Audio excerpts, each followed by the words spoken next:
बहुत ज़्यादा डिटेल में आप लोगों ने इसमें नहीं जाना, जो मोटी मोटी चीज़ें हैं वो बतानी चाहिए कि what is important for sex determination किन केसेस में करते हैं, होता क्या है इसमें, कौन बताएगा इधर से देख के बता दो, वैसे बता दो। इट आर टर्म जिसमें genetic, physiological, anatomical characteristics of individual सारे ऐड होते हैं, जिसकी बेस पे हम उसको जीनोटाइप मेल या जीनोटाइप फीमेल कहा जाता है, उसको हम डिस्क्राइब करते हैं। जीनोटाइप मेल जो है वो क्या होता है, उसका कोड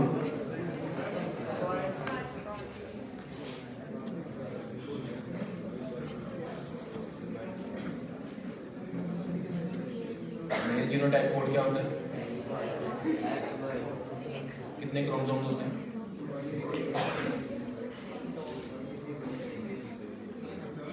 फीमेल में क्या होता है XX, मेल में क्या होता है XY, ठीक है। इस बेस पे हम इसको डिवीजन करते हैं। इंपॉर्टेंस क्या है मेडिको लीगल, जब भी डेड बॉडी को आप देखते हो या जब भी ऑटोप्सी के लिए डेड बॉडी आती है तो उसमें पहला पॉइंट क्या होता है, व्हाट इज द आइडेंटिफिकेशन, ठीक है। आइडेंटिफिकेशन, फिर सेक्स डिटर्मिनेशन, मेल है फीमेल है ट्रांसजेंडर है क्या है, ठीक है। उसके बाद लिविंग के अंदर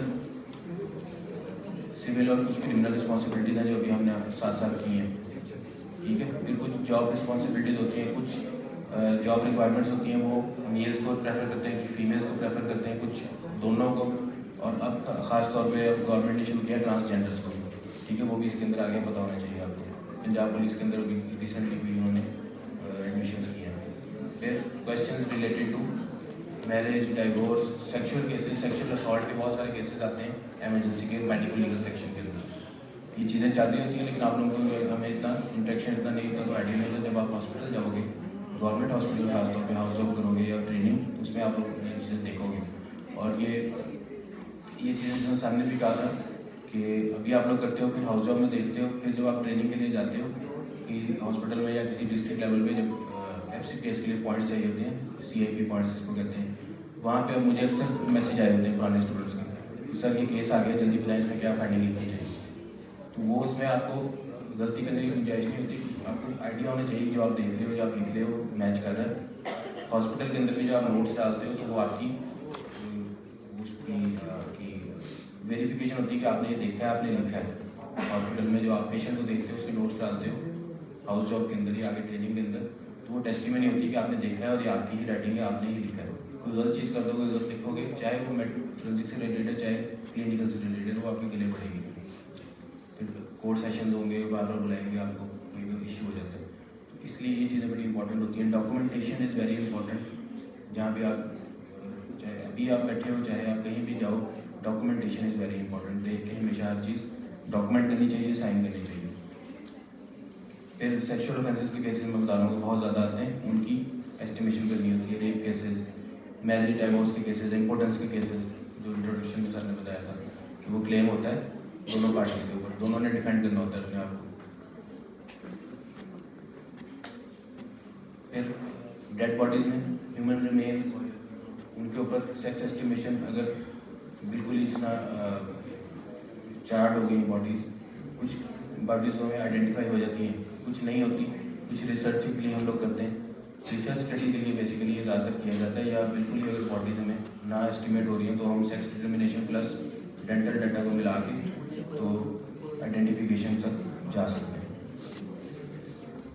इन cases of accidents, plane crash, natural disasters और क्राइम इन्वेस्टिगेशन या रिसर्च स्टडीज़ होती हैं, एथनिक स्टडीज़, जिसमें हम लोग रेस देखते हैं, स्कल का साइज़ या स्कल की डायमेंशंस लेके या बोन्स की डायमेंशंस लेके हम लोग रेस एस्टिमेशन भी कर सकते हैं। या यहाँ पे हम लोग रिसर्चेज इतनी हो रही हैं, आप सर्च करो रेस पे या बोनी मेजरमेंट्स पे, बोन से एज एस्टिमेशन की या बोन से, और मल्टीपल रिसर्चेज हैं, सिंगल बोन से रिलेटेड या मल्टीपल बोन से, ये सारी रिसर्च के अंदर आ जाती है, रिसर्च स्टडीज।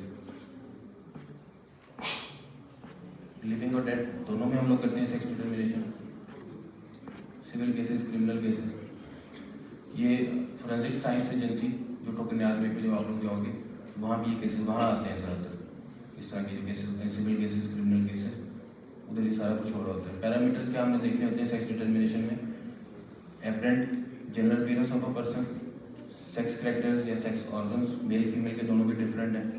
बोन स्टडी अभी प्रैक्टिकल में आप लोगों के लिए इंपॉर्टेंट है, ये आप पूछ लेते हैं डिफरेंसेस इन बोन्स, स्कल के डिफरेंस जो आप नेट में पढ़ के आए हो, हिप बोन के डिफरेंस और सेक्रम वगैरह के डिफरेंस।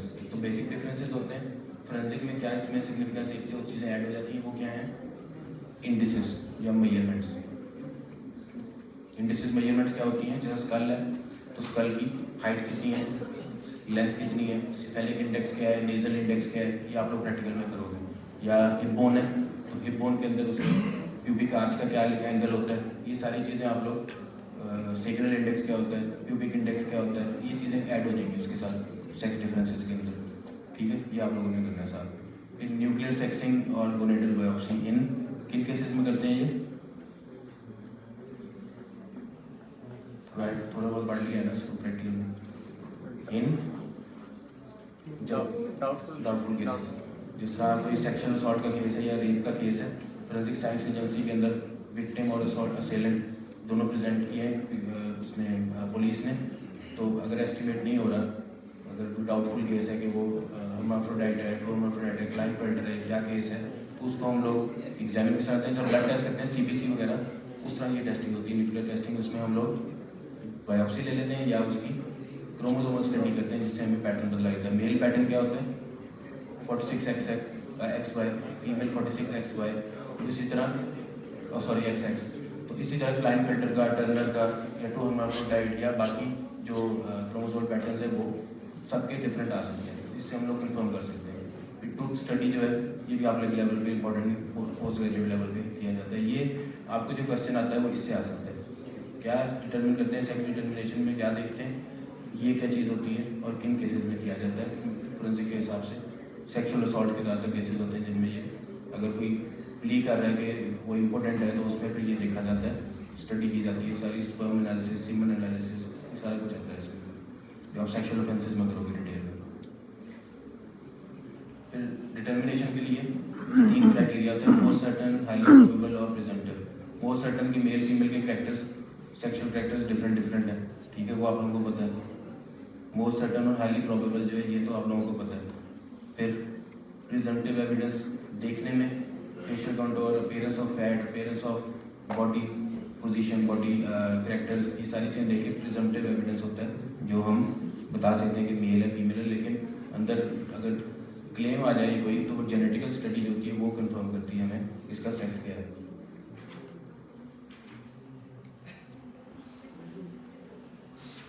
डाउटफुल केसेस के अंदर किस तरह करते हैं, थॉरो एक्सटर्नल एग्जामिनेशन, फिर इंटरनल एग्जामिनेशन टेस्टिंग के थ्रू, न्यूक्लियर सेक्सिंग, गोनेटल बायोप्सी और sex chromosome study.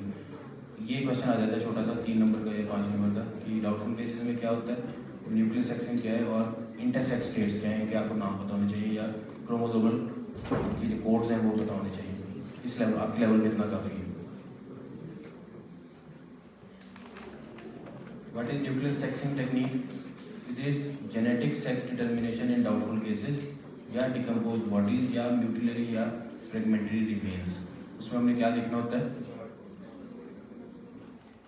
Genetic study करनी होती है। उसके अंदर 2 चीज़ें हम लोग देखते हैं, लिविंग में और डेड में, बार बॉडीज और डेविडसन बॉडीज।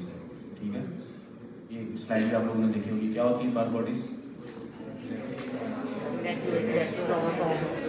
ये जो माइटोसिस में हो रहा होता है, डिवीजन, सेल डिवीजन हो रही होती है, तो क्रोमोसोम जो एंड में बनता है उसमें एक इनएक्टिव क्रोमोसोम होता है, एक एक्टिव होता है, एक इनएक्टिव होता है। वो इनएक्टिव क्रोमोसोम जो है वो कंडेंसेशन से बना देता है सेल्स के अंदर या ल्यूकोसाइट्स के अंदर या न्यूक्लियर मेम्ब्रेन के अंदर एक ब्लैक सी या डार्क सी एक अपीयरेंस बना देता है, जिसको हम कहते हैं बार बॉडीज। फीमेल्स के अंदर एक्स होता है तो एक इनएक्टिव होता है, एक एक्टिव क्रोमोसोम होता है। वो इनएक्टिव जो है वो हमें न्यूक्लियर मेम्ब्रेन पे उसकी पोजीशन से इस तरह से नजर आती है, तो इसलिए कहते हैं कि Barr bodies they are present in females 99% of the cases में। ये उसकी वजह होती है। मेल्स के अंदर एक एक्टिव है और दूसरा जो है वो बाई क्रोमोसोम है, तो वो वैसे ही उसके अंदर ये कंडेंसेशन नहीं नजर आती। इसमें एक MCQ भी आ जाता था कि ये एक सिनेरियो है, ये उसका फीमेल है और एक्स उसका क्रोमोसोमल पैटर्न है, कितनी बार बॉडीज है इसमें, ये इस तरह का MCQ भी आ जाता है। अब फीमेल का नॉर्मल जो पैटर्न होता है XX, कितनी बार बॉडीज होती है उसमें? 4, 1, नॉर्मली 1 बार बॉडी होती है, एक inactive X chromosome. They are small darkly stained structure in the nucleus, majority of the cases periphery में होते हैं या अदर पार्ट्स में, लेकिन इस तरह से मिलता है। मैंने कल ब्लड मंगवा के तो ड्रमस्टिक अपीयरेंस वाला जो डेविसन बॉडी वाला मैंने लगवाई थी स्लाइड, देखी किसी ने? उसके अंदर पर्पल सा वो न्यूक्लियस का पॉलीमॉर्फोन्यूक्लियर के साथ बहुत ज़्यादा क्लियर नहीं है, लेकिन कुछ आइडिया हो जाता है। उसके अंदर अपेंडिक्स एक नज़र आ रही होती है पिक्चर में, यहाँ पे तो बड़ा साफ दिखाया होता है ना ड्रमस्टिक अपीयरेंस, लेकिन वो एक आइडिया उसके अंदर जो है वो आइडिया हो जाता है। ये वाला जो मैंने इसको कहा था हाफिज साहब को कि बना दें बार बॉडी की स्लाइड, ये भी अगर बन गई तो आप लोगों को मैं दिखा दूँगा। जिस बैच ने नहीं देखी ये वाली स्लाइड डेविसन बॉडी की, वो देख सकते हैं, मैंने लगवा दी वहाँ पर। बार बॉडीज हैं ये सोमेटिक सेल्स में या बक्कल म्यूकोजल सेल में।